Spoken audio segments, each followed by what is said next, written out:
Assalamualaikum warahmatullahi wabarakatuh. Perkenalkan, nama saya Kiki Prasofi Rahmatullah dengan NIM 721142022. Di sini saya akan mempresentasikan bab tentang konflik dan negosiasi mata kuliah perilaku organisasi. Yang pertama ada konflik. Pengertian dari konflik adalah sebuah proses yang dimulai ketika salah satu pihak memandang pihak lainnya telah mempengaruhi secara negatif atau akan berpengaruh secara negatif terhadap segala sesuatu hal yang dipedulikan oleh pihak pertama. Kemudian ada penyebab konflik. Penyebab konflik diantaranya yaitu ketidaksesuaian tujuan, perbedaan atas interpretasi kenyataan, ketidaksepakatan yang berdasarkan pada ekspektasi atas perilaku, dan sebagainya. Yang kedua, ketidaksepakatan dan peranan konflik. Pandangan tradisional atas konflik. Pandangan tradisional atas konflik adalah keyakinan bahwa semua konflik berbahaya dan harus dihindari. Kemudian pandangan interaksionis atas konflik. Pandangan interaksionis atas konflik adalah keyakinan bahwa konflik tidak hanya merupakan sebuah paksaan yang positif dalam suatu kelompok, tapi juga sangat diperlukan bagi suatu kelompok untuk bekerja dengan lebih efektif. Kemudian konflik fungsional adalah konflik yang mendukung tujuan dari kelompok dan meningkatkan kinerjanya. Kemudian yang ketiga ada konflik disfungsional, yaitu adalah konflik yang menghambat kinerja kelompok. Yang ketiga adalah tipe dan lokus konflik. Ada 3 tipe jenis konflik, yaitu yang pertama ada konflik tugas, yang kedua ada konflik hubungan, dan yang ketiga adalah konflik proses.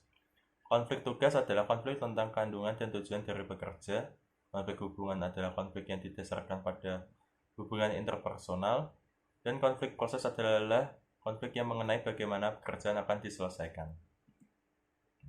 Selanjutnya ada lokus konflik. Ada tiga juga yaitu yang pertama ada konflik diadik, yang kedua ada konflik intragrup, dan yang ketiga ada konflik antar kelompok. Konflik diadik adalah konflik yang terjadi di antara dua orang. Konflik intragrup adalah konflik yang terjadi di dalam sebuah kelompok atau tim, dan konflik antar kelompok adalah konflik di antara kelompok atau tim yang berbeda. Selanjutnya yang keempat ada proses konflik. Proses konflik yaitu diawali dengan pertentangan yang berpotensial atau ketidaksesuaian, kemudian berlanjut ke kesadaran dan personalisasi.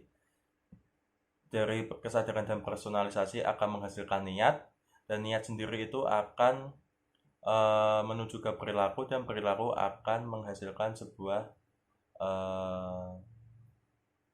hasil diskusi atau hasil dari pertentangan tersebut. Kemudian yang kelima ada pertentangan yang berpotensial atau ketidaksesuaian. Yang pertama ada komunikasi, yang kedua ada struktur, dan yang ketiga ada variabel-variabel pribadi. Di dalam komunikasi ada sematik kesulitan, kesalahpahaman, kebisingan dalam saluran komunikasi. Dan di struktur ada semakin besar ketidakjelasan mengenai tanggung jawab atas tindakan, ketidakjelasan secara yurisdiksional meningkatkan pertikaian antar kelompok untuk mengendalikan sumber daya dan wilayah kekuasaan. Yang ketiga karena keragaman tujuan di antar kelompok, dan yang keempat ada sistem pemberian imbalan. Kemudian di dalam variabel-variabel pribadi ada kepribadian, emosi, dan nilai. Yang keenam ada kesadaran dan personalisasi.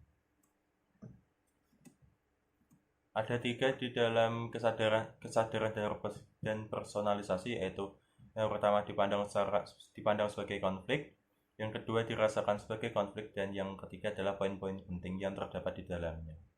Yang pertama dipandang sebagai konflik, kesadaran oleh salah satu atau lebih pihak mengenai keberadaan kondisi yang menciptakan peluang bagi konflik untuk muncul.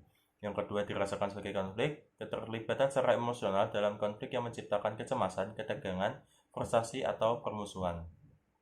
Dan yang ketiga ada poin penting, yaitu permasalahan konflik cenderung didefinisikan dan bahwa emosi memegang peranan yang besar dalam membentuk persepsi. Yang ketujuh ada niat. Pengertian dari niat itu sendiri yaitu adalah keputusan untuk bertindak dalam suatu cara tertentu.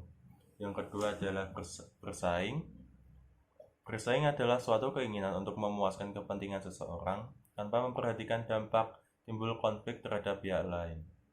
Dan yang ketiga ada berkolaborasi, yaitu sebuah situasi yang mana para pihak melakukan konflik mengenai keinginan masing-masing untuk memuaskan perhatian sepenuhnya dari semua pihak. Yang keempat ada menghindar, yaitu keinginan untuk menarik diri dari atau menyembunyikan diri dari konflik. Kemudian yang kelima ada mengakomodasi, yaitu kesediaan dari salah satu pihak dalam sebuah konflik untuk menempatkan kepentingan pihak lawan di atas kepentingannya sendiri. Yang keenam ada berkompromi, yaitu sebuah situasi yang mana tiap-tiap pihak atas suatu konflik bersedia untuk menyerahkan sesuatu hal. Yang kedelapan adalah perilaku. Ada tiga di dalam perilaku, yaitu yang pertama ada pernyataan, yang kedua ada tindakan, dan yang ketiga adalah reaksi yang dibuat oleh para pihak yang sedang berkonflik, biasanya sebagai upaya terang-terangan untuk mengimplementasikan niatan sendiri. Yang kesembilan ada negosiasi. Negosiasi memiliki arti yaitu suatu proses yang mana dua atau lebih pihak saling bertukar barang atau jasa dan berupaya untuk setuju dengan nilai tukar bagi mereka. Selanjutnya yang ke-10 ada strategi perundingan. Ada dua macam perundingan, yaitu yang pertama adalah perundingan distributif dan yang kedua adalah perundingan integratif. Perundingan distributif yaitu negosiasi yang berupaya untuk membagi jumlah sumber daya secara tetap, situasi kemenangan atau kekalahan. Kemudian yang kedua adalah perundingan integratif, yaitu negosiasi yang berupaya mencari satu atau lebih kesepakatan yang dapat memberikan solusi kemenangan bagi kedua belah pihak. Kemudian yang ke-11 ada perbedaan individual dalam efektivitas negosiasi. Ada empat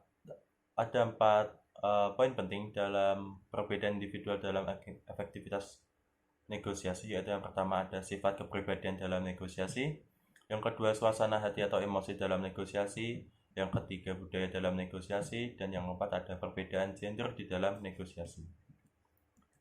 Kemudian yang ke-12 adalah proses negosiasi. Proses negosiasi diawali dengan persiapan dan perencanaan, kemudian dilanjutkan mendefinisikan aturan-aturan dasar. Dari mendefinisikan aturan-aturan dasar kemudian turun menjadi klasifikasi dan pembenaran, sehingga menghasilkan perundingan dan pemecahan masalah, kemudian ditutup dengan menutup dan implementasi. Kemudian yang ke-13 ada negosiasi dengan pihak ketiga. Mediator adalah seorang pihak ketiga tidak memihak dan memfasilitasi solusi yang dinegosiasikan dengan menggunakan pertimbangan, rujukan, serta saran untuk alternatif-alternatif.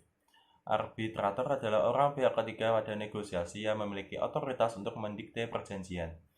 Konsiliator adalah seorang pihak ketiga yang terpercaya yang menyediakan kaitan komunikasi secara informal di antara negosiator dengan lawan. Sekian presentasi dari saya. Terima kasih. Wassalamualaikum warahmatullahi wabarakatuh.